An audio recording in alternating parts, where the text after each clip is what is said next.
اعوذ باللہ من الشیطان الرجیم بسم اللہ الرحمن الرحیم السلام علیکم ورحمۃ اللہ۔ معزز ناظرین، آج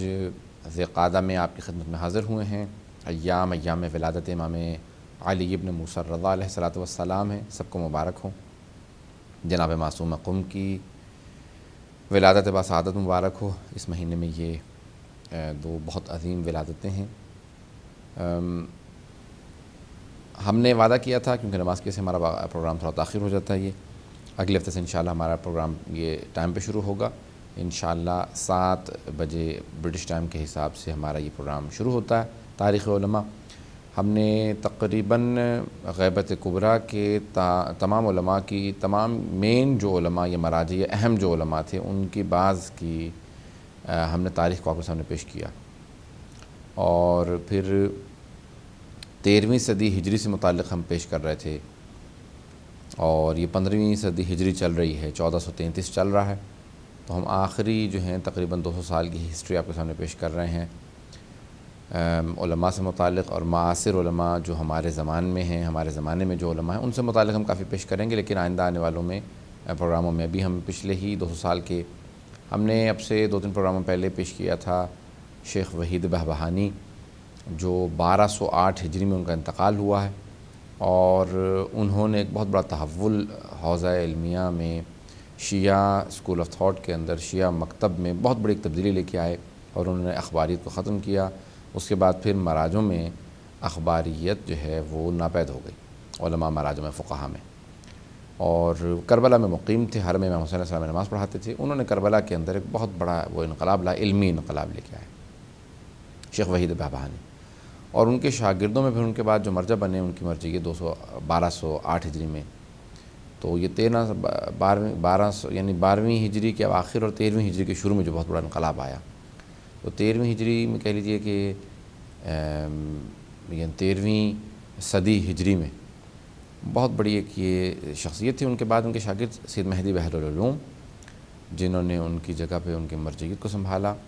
اور وہ بہت بڑے شخصیت تھے غیبت کبریٰ میں، جن کی امام زمانہ سے ملاقات ہوتی تھی، ان میں سے وہ ہستی تھے۔ اور پچھلے ہفتے ہم نے پروگرام کیا تھا شیخ کبیر آیت اللہ شیخ جعفر کاشف الغطاء پہ، جنہوں نے کشف الغطاء لکھی، اور ان سے متعلق ہم کافی تفصیل پیش کر چکے ہیں۔ اور ان کے انتقال کے بعد، ان کا انتقال ہوا 1228 ہجری میں، 1228 ہجری میں ان کا انتقال ہوا شیخ کاشف الغطاء کا، اور ان کے شاگرد تھے شیخ محمد حسن نجفی، جن سے متعلق ہم نے پچھلے ہفتے وعدہ کیا تھا کہ ان سے متعلق پروگرام پیش کریں گے۔ جب مرحوم کاشف الغطاء کا انتقال ہوا تو ان کے بعد مرجعیت کہہ لیجئے کہ ایک نئے تحول میں آ چکی تھی، اصول کا زور تھا، اور شیخ جعفر کاشف الغطاء جو ہیں جب ان کا انتقال ہوا 1228 ہجری میں، تقریباً 200 سال پہلے، تو شیعہ عالم میں ایک وہ دونوں شیخ مہدی بحر العلوم اور شیخ مرحوم کاشف الغطاء دونوں نجف اشرف منتقل ہو گئے تھے کربلا سے، اپنے استاد کے انتقال کے بعد دوبارہ واپس نجف آ گئے تھے، اور کاشف الغطاء بھی خود نجف کے ہی تھے، اور انہوں نے شیخ کاشف الغطاء نے مہدی بحر العلوم کے پاس بھی درس پڑھا تھا۔ تو ان کے شاگردوں میں کافی نام آئے جو شیخ وحید بہبہانی کے شاگرد تھے زیادہ تر، اور پھر سید مہدی بحر العلوم کے شاگرد تھے صاحب مفتاح الکرامہ سید جواد عاملی، انہوں نے بہت بڑا ایک کردار ادا کیا، اور ان کے بعد مرجعیت عامہ جو ہے وہ آیت اللہ العظمیٰ الشیخ محمد حسن نجفی، شیخ محمد حسن نجفی بہت بڑا نام ہے۔ ان کی ولادت سے متعلق علماء میں اختلاف ہے۔ مرحوم شیخ عباس قمی نے الکنہ والالقاب کے اندر پوری بحث کی ہے، اور فوائد الرضویہ ان کی کتاب ہے اس میں بحث کی ہے کہ ان کی ولادت 1200 ہجری میں ہوئی ہے، 1200 یا 1202 میں، اور اس کے لیے پھر انہوں نے کئی دلیلیں دی ہیں۔ انہوں نے کہا کہ وہ کچھ عرصے کے لیے سید مہدی بحر العلوم کے بھی درس میں گئے ہیں۔ سید مہدی بحر العلوم کا انتقال 1208 ہجری میں ہوا، جس پہ پھر آیت اللہ شیخ محمد رضا مظفر نے پوری ان کی جو زندگی نامہ لکھا ہے، اس میں انہوں نے بحث کی ہے کہ نہیں، ایسا ممکن نہیں ہے کہ ان کی 1200 میں ولادت ہوئی ہو۔ اگر وہ سید مہدی بحر العلوم کے درس میں گئے ہیں تو پھر ان کی ولادت ممکن نہیں ہے کہ 1200 یا 1202 ہجری میں ہوئی ہو، کیونکہ 6 یا 8 سال کی عمر میں ممکن نہیں، جتنا مرضی کوئی آدمی جینیس ہو، نابغہ روزگار ہو، کہ وہ سید مہدی بحر العلوم کے درس میں جانے لگے اور سمجھنے لگے۔ بہرحال ممکن بھی ہے، جو ان کی بحث ہے، وہ کہتے ہیں کہ شاید ان کے حساب سے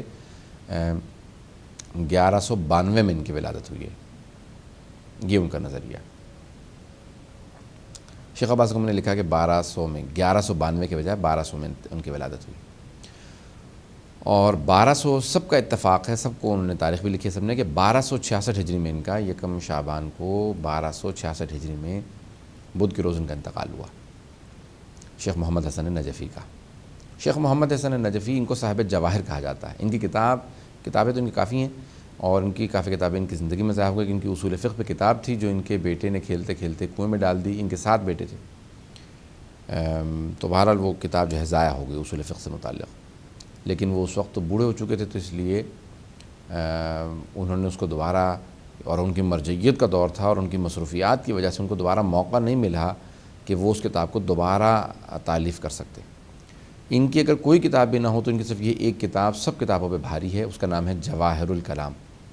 1000 سال میں اس سے بڑی اور اہمیت والی کتاب کوئی اور نہیں لکھی گئی، حتیٰ یہاں تک کہ بعد والے بہت سے علماء نے اس سے بھی لمبی لمبی کتابیں لکھ دی ہیں، لیکن علماء فقہا کسی بھی کتاب کو اس اہمیت، کوئی بھی کتاب اس اہمیت کی حامل نہیں علماء کے نزدیک جو اہمیت جواہر الکلام کی ہے۔ اور یہ شرائع الاسلام جو محقق حلی نے لکھی تھی، جن پہ ہم ایک پروگرام کر چکے ہیں، محقق حلی کتاب ہے 4 جلدوں پہ، جو 2 جلدوں میں چھپتی ہے عموماً، تو 4 جز ہیں اس کے، عبادات،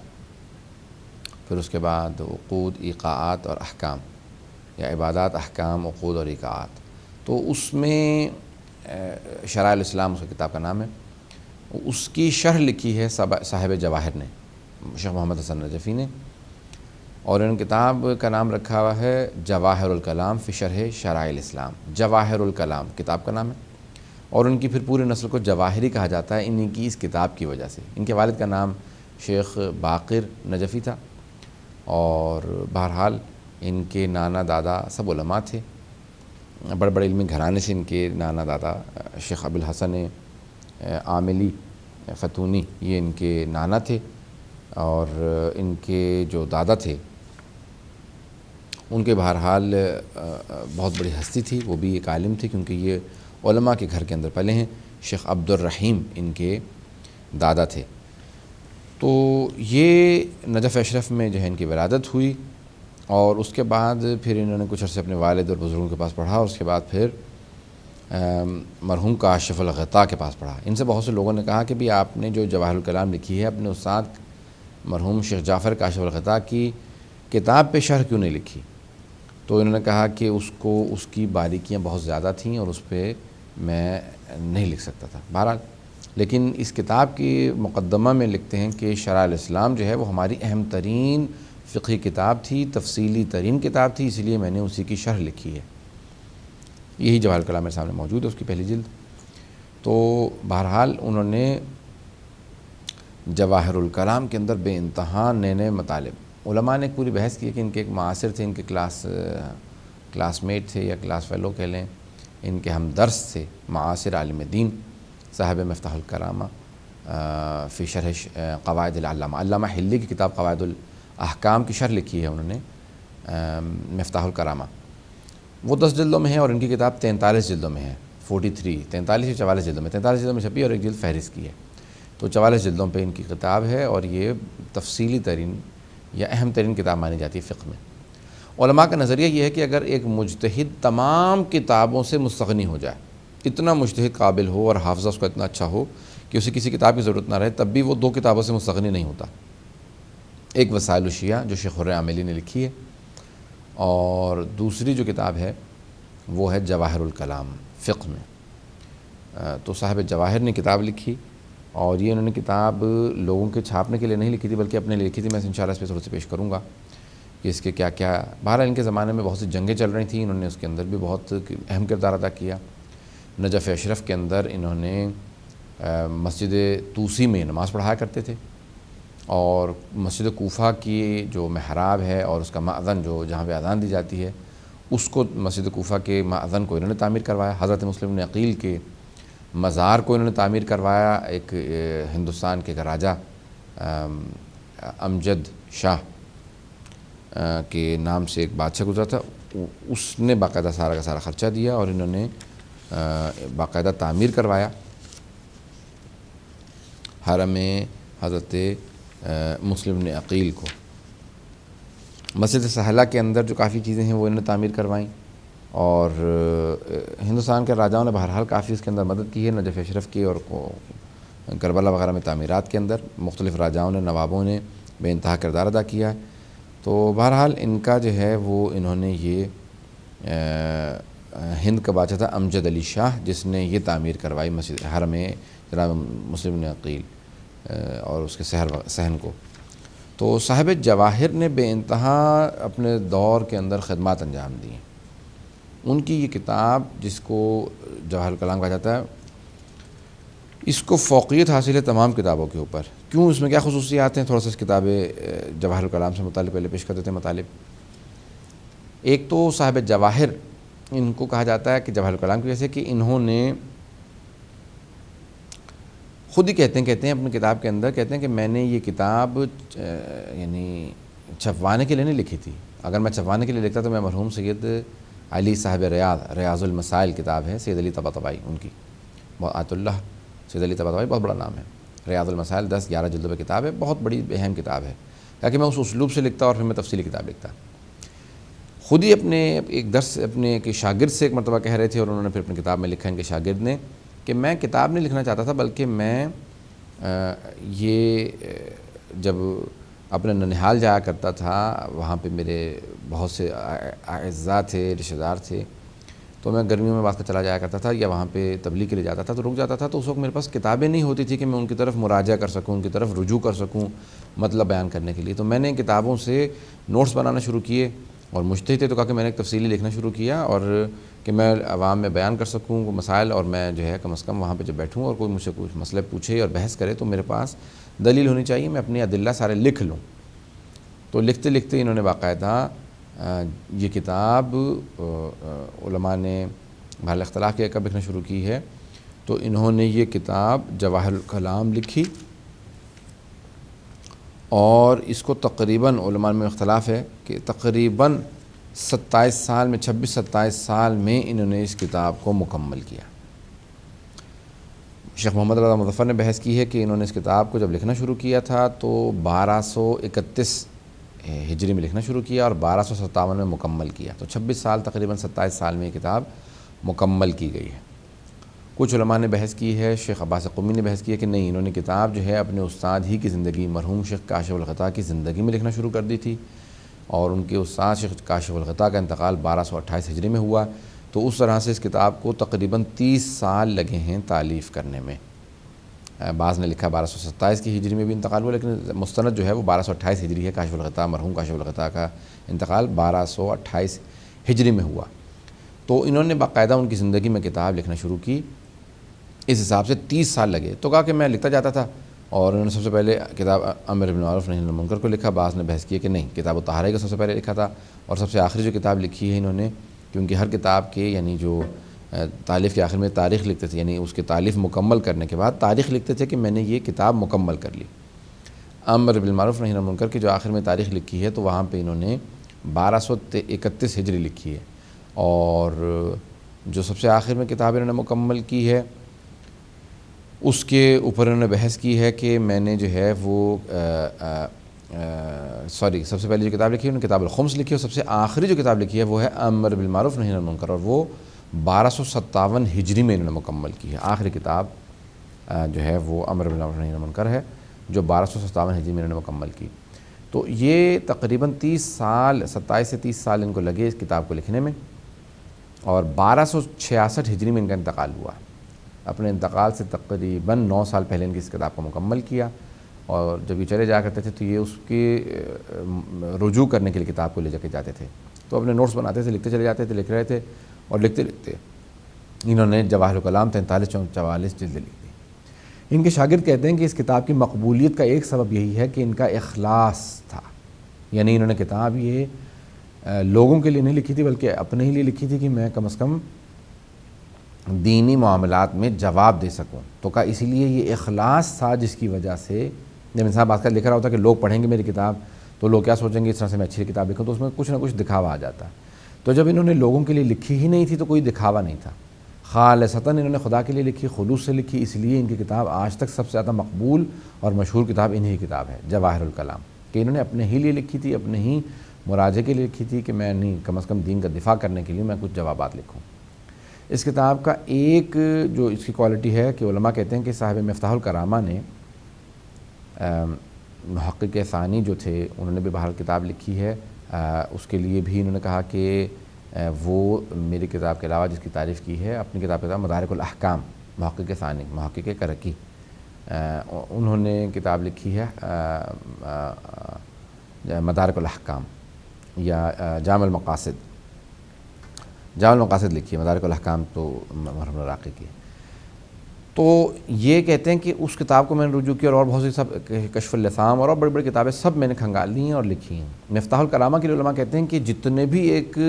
نظریے میں جتنے اقوال ہیں سارے اقوال جمع کر دیے ہیں مفتاح الکرامہ نے، صاحب مفتاح الکرامہ نے مفتاح الکرامہ کے اندر جتنے اقوال ہیں سب اقوال جمع کر دیے ہیں۔ اور صاحب جواہر کا کمال یہ ہے کہ جتنے استدلالات ہیں، جتنی ریزنز ہیں، جتنے یعنی علماء کے اس کے اندر دلیلیں دی گئی تھی ایک نظریے کو ثابت کرنے کے لیے،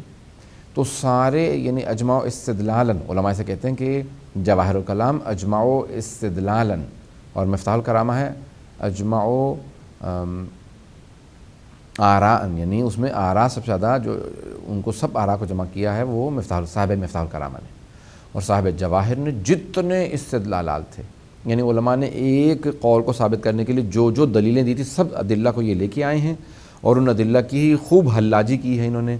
اور کہا کہ یہ دلیل قابل قبول ہے یا نہیں ہے، اس کو باقاعدہ انہوں نے ثابت کیا ہے کہ یہ نہیں، یہ دلیل نہیں ہے درست یا یہ دلیل درست ہے، اور یہ ان کا کمال ہے۔ اس لیے علماء کہتے ہیں کہ جو اس کتاب کو پوری طرح سے پڑھ لے اور سمجھنے لگے، پوری طرح سے سمجھنے لگے، وہ حتماً مسلماً مجتہد ہے اور اس کا اجتہاد ثابت ہو جائے گا۔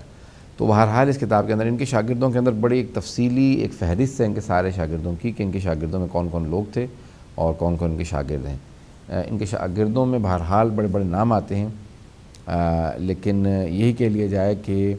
شیخ محمد حسن النجفی کے فوراً بعد جو مرجع بنے وہ شیخ مرتضیٰ انصاری تھے، اور اگلا پروگرام انشاءاللہ ہمارا شیخ مرتضیٰ انصاری پہ ہوگا۔ اس پروگرام کو دیکھنا مت بھولیے گا، وہ خاص پروگرام ہوگا۔ مجھے پرسنلی ذاتی طور سے بے انتہا لگاؤ ہے شیخ مرتضیٰ انصاری سے، شیخ اعظم انصاری کہا جاتا ہے انہیں، آیت اللہ یعنی سب سے عظیم شیخ، سب سے عظیم عالم ہمارے مانے جاتے ہیں شیخ مرتضیٰ انصاری۔ انشاءاللہ اگلے ہفتے میں ان پہ پروگرام پیش کریں گے۔ ہمارے ساتھ کالر ہیں۔ السلام علیکم ورحمۃ اللہ۔ وعلیکم السلام مولانا صاحب، بہت بہت مبارک پیش کرتا ہوں جس طرح کا پروگرام آپ نے شروع کیا ہوا ہے، شکریہ۔ اور جن جن مراجع اور علماء کی تاریخ آپ بیان کر رہے ہیں،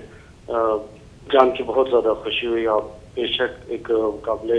مستحق ہیں مبارکباد کے، اور ساتھ ساتھ یہ کہتا چلوں کہ جس طرح آپ تاریخ بیان کر رہے ہیں ہمارے مراجع اور علماء کی، اب مجھے حیرانی ہوتی ہے کہ جن مولانا کا آپ ذکر کر رہے ہیں علماء کا 26 سال ایک کتاب کو لکھنے میں لگا دی، اور اب تک ہمارے لوگ کہتے ہیں کہ ہمیں تقلید کی کیا ضرورت ہے۔ اگر ایسے مولانا ہمارے پاس موجود ہیں اور اتنی ان کی تقلید نہ کی جائے تو میرا خیال ہماری ایشیا قوم کی بدقسمتی ہوگی۔ بس یہی آپ کے ساتھ شیئر کرنا چاہتا تھا۔ السلام علیکم ورحمۃ اللہ وبرکاتہ۔ وعلیکم السلام ورحمۃ اللہ وبرکاتہ۔ بہت شکریہ، ہمارے بھائی تھے، میں نے نام نہیں پوچھوں گا کہاں کون تھے، کہاں سے تھے۔ بہترین بات کہی انہوں نے۔ دیکھیں یہ دور جو ہے یہ دور ہے انفارمیشن کا، یہ دور ہے اطلاعات کا، انفارمیشن اور ٹیکنالوجی کا دور ہے، یہ سائنس اور ٹیکنالوجی کا دور کہلاتا ہے، تحقیق کا دور کہلاتا ہے، یعنی ریسرچ کا دور ہے، age of research and science and research. تحقیق اور علم کے دور میں جہاں پہ لوگ ایک پرزہ ایجاد کرنے میں پوری زندگی لگا دیتے ہیں، جہاں ایک مسئلے پہ تحقیق کرتے ہوئے پوری زندگی لگا دیتے ہیں، 30 سال تحقیق کرتے ہیں، جہاں پہ آج کل 3 سال 4 سال 5 سال ایک پی ایچ ڈی لکھنے میں لگتے ہیں، اور ان کی کتاب کو سمجھنے کے لیے 30-40 بلکہ شاید اس سے بھی زیادہ 30-40 پی ایچ ڈی کی ضرورت ہے۔ ان کی ہر کتاب ایک پی ایچ ڈی ہے، اور ان کی 43 جلدوں پہ کتاب ہے۔ ایک پی ایچ ڈی کے اندر 90,000 الفاظ لکھے جاتے ہیں، اور ان کی اس کتاب کو آپ کہہ لیجئے کہ کم از کم بھی 5 ملین یعنی 50 لاکھ الفاظ سے زیادہ کتاب لکھے ہیں انہوں نے اپنی کتاب میں. تو یہ تو یعنی کم از کم بھی 40 PhDوں سے زیادہ ان کی جو ہے وہ حیثیت ہے. تو ایک آدمی ایک ایسے لیول پہ آ جاتا ہے کہ پھر اس کو آنرری جو ہے بعض اوقات ایک پیپر پڑھنے پہ اور 15,000 الفاظ لکھنے پہ PhD دے دی جاتی ہے. اس کی تحقیق اتنی عمیق ہوتی ہے اور یہ آنرری PhD کہلاتی ہے کہ بھئی یہ آدمی بے انتہا صاحب نظر ہے, دقیق نظر ہے. ان علماء نے اپنی جو تحولات و تبدیلیاں لے کے آئے ہیں کہ ان کے بعد پھر ایک نیا دور شروع ہو گیا شیعوں میں, تحقیق کے نئے ابواب کھلے. تو اس تحقیق کے دور میں, ریسرچ کے دور میں, اس علم کے دور میں an age of science and research, ایک ایسا دور ہے جسے تحقیق اور علم کا دور کہا جاتا ہے. اس میں اگر کوئی اجتہاد کا یا تقلید کا منکر ہو تو وہ جہالت کی علامت ہے, اور اس کے علاوہ میں کچھ نہیں کہہ سکتا کہ جہاں پہ کام ہی ریسرچ ہے. ابھی ایک میں سائنسدان کی زندگی پڑھ رہا تھا, 87 سال, مجھے بہرحال بایوگرافیز سے شوق ہے, تراجم مختلف جو ہے میں دیکھتا ہوں. کہا کہ یہ 87 سال کا تھا اور اس کو کینسر تھا, اس کو پتہ تھا کینسر ہے, کینسر کی ٹریٹمنٹ سے گزر رہا تھا, اور اس کی یہ پوری فہرست تھی کہ اس نے یہ چیزیں ایجاد کی ہیں. اور ابھی بھی اس دوران بھی یہ کھڑا ہوا ایک جگہ پہ ایئرپورٹ پہ اپنا سامان لے کے. تو کہا کہ اس دوران بھی سے پوچھا گیا کہ اس تصویر میں آپ کیا کر رہے ہیں انتقال سے پہلے؟ تو اس نے کہا کہ میں اس میں بھی سوچ رہا تھا کہ میں نے جو فلان ایجاد شروع کی ہوئی ہے وہ میں مکمل کر لوں گا یا اس سے پہلے مر جاؤں گا. اور وہ مکمل نہیں کر سکا, لیکن اس میں پھر بھی تحقیق کر رہا تھا, اس کی ایجاد پہ سوچ رہا تھا, اور اس دوران اس کا انتقال ہو گیا کینسر کے مرض میں. تو ہم ایسے فقہاء اور علماء کے ماننے والے ہیں کہ جہاں پہ آج لوگ اس ایج میں آئے ہیں تحقیق اور علم کے, ہمارے علماء 1000 سال سے, کیونکہ ائمہ اہل بیت علیہ السلام کے پروردہ ہیں, ان کے غلام ہیں, ان کے فکر کے ماننے والے ہیں, اس لیے انہوں نے پوری زندگیاں گلا دیں اپنی, کہ جس کے اندر یہ بچپنے سے جو ہے وہ بعض نابغہ روزگار ہیں. تو بہرحال ان کی بہت سی خصوصیات ہیں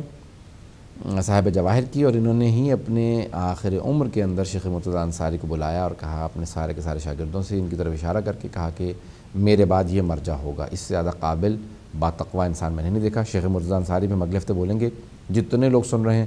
وہ سب اپنے جو ہیں جاننے والوں سے کہیں کہ شیخ مرتضیٰ انصاری کا پروگرام خاص طور سے دیکھیں, وہ میری خصوصیت ہے, مجھے بے انتہا ان سے محبت ہے. میں انشاءاللہ اس پہ ایک بہت ہی تحقیق شدہ پروگرام پیش کروں گا. تو صاحب جواہر نے 30 سال لگائے اس کتاب کو لکھنے میں, اور اس کتاب کی بے انتہا بہرحال خصوصیات ہیں. ان کی زندگی نامہ لکھنے والوں کی پوری فہرست ہے جنہوں نے اس پہ لکھا ہے کہ اس کی یعنی کہ یہ بہرحال کہ ان کی زندگی کیسے گزری. ان کے شاگردوں کی پوری فہرست دی گئی ہے جس کے لیے میرے پاس وقت نہیں ہے کہ میں پیش کر سکوں, اور میں پیش کرنا چاہتا تھا کچھ خصوصیات ان کی اس کتاب جواہر الکلام کی, کہ اس کے اندر بہرحال کیا کیا خصوصیات ہیں, کیوں علماء سب سے زیادہ اس کتاب کو اہمیت دیتے ہیں, اور کیوں علماء کہتے ہیں کہ اس سے بہتر کتاب اور موجود ہی نہیں ہے فقہ میں. ایک تو یہ ہے کہ کنڈینس ہے بہت ہی, کیونکہ انہوں نے اپنے لیے لکھی کہ مجھے اپنا ایک مجتہد کو جتنی ضرورت ہوتی ہے بس اتنا انہوں نے کنڈینس کر کے لکھی ہے, بہت پھیلا کے نہیں لکھی ہے, دلیلوں کو بہت مختصر کیا ہے, اور جتنے استدلالات تھے سارے استدلالات جمع کیے کہ اس قول پہ یہ ہے دلیل, یہ دلیل, سارے ادلہ جمع کیے, اور پھر ان ادلہ کے اوپر بحث کی ہے کہ بھئی یہ دلیل یہ درست ہے تو اس کی کیا کیا دلیل ہے کہ یہ درست ہے, اس کی سپورٹ میں اقوال لائے ہیں, اور اگر کسی کو رد کیا ہے تو پھر اس کے رد میں بے انتہا انہوں نے جو ہے تحقیق اور دلیلیں پیش کی ہیں. اور بہرحال ان کے وجود کو آج کہہ لیں کہ امام زمانہ کا خاص ان کو کرم حاصل تھا. آج مسجد سہلہ کے اندر ان کی خصوصیات اخلاقیات کے اندر لکھا ہے کہ مسجد سہلہ کے اندر کی جو ہر بدھ کو جانے کا, یعنی شب بدھ, منگل اور بدھ کے درمیانی شب میں جانا, کیونکہ شب جمعہ بھی وارد ہے, لیکن مسجد سہلہ میں امام زمانہ آتے ہیں ہر منگل اور بدھ کے درمیانی شب میں, جو کوفہ میں مسجد ہے مسجد سہلہ, اس میں بھی یہ جو آج معمول ہے لوگ ہزاروں کی تعداد سے وہاں پہ اعمال کر رہے ہوتے ہیں منگل بدھ کے درمیانی شب, یہ شیخ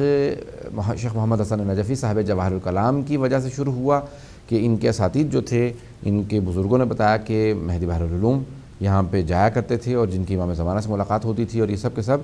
ان کے استاد وغیرہ, تو ان کے اعمال کو دیکھتے ہوئے کہ وہ اکیلے جاتے تھے, انہوں نے اس کو رائج کیا کہ اپنے شاگردوں کو لے کے جانے لگے وہاں پہ, اور مسجد سہلہ کے شروع کے اندر انہوں نے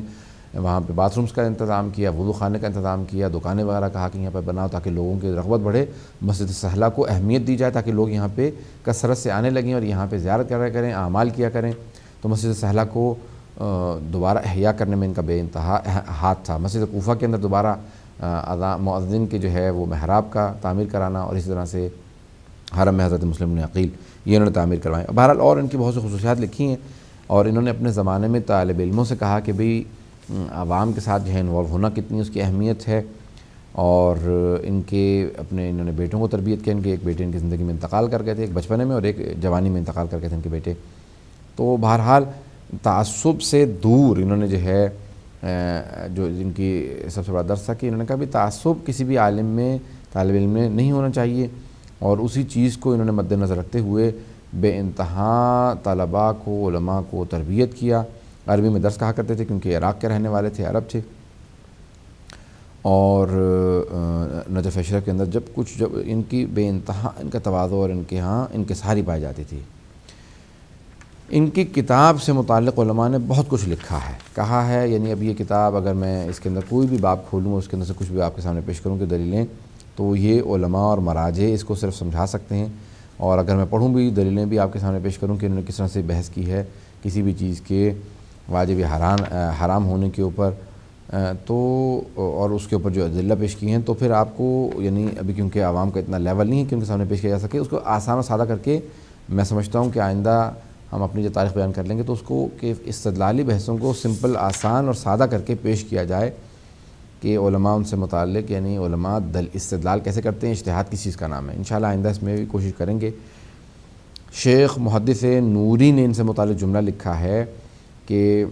مربی العلماء و شیخ الفقہاء المنتہی الیہ رئاسۃ الامامیہ فی عصرہ الشیخ محمد حسن ابن الشیخ باقر النجفی صاحب کتاب جواہر الکلام الذی لم یصنف فی الاسلام مثلہ فی الحلال والحرام۔ وہ کہتے ہیں کہ تمام اپنے زمانے کے علماء فقہاء کی تربیت کرنے والے ایک ایسے مرجع تقلید تھے کہ تمام کے تمام مراجعوں کے ان کے زمانے میں سب مراجع کہتے تھے کہ ان سے علم میں زیادہ کوئی نہیں ہے، سارے کے سارے عراق، لبنان، ایران، ہند و برصغیر میں انہی کی تقلید ہونے لگی تھی، اور وہ کہتے ہیں کہ ان سے بہتر انہوں نے کتاب لکھی ہے جواہر الکلام، ان سے بہتر کسی نے اس موضوع پہ حلال و حرام بیان کرنے میں کتاب نہیں لکھی۔ تو جواہر الکلام ہماری اپنی کتابوں کے نام ہمیں معلوم ہونے چاہیے، اور فقہاء کے نام ہمیں معلوم ہونے چاہیے۔ ہمارے پروگرام کا وقت ختم ہو چکا ہے۔ انشاءاللہ تعالی اگلے ہفتے حاضر ہوں گے 7 بجے تاریخ علماء کے اسی پروگرام میں، اور شیخ مرتضیٰ انصاری سے متعلق کچھ مطالب پیش کریں گے۔ وآخر دعوانا ان الحمد للہ رب العالمین۔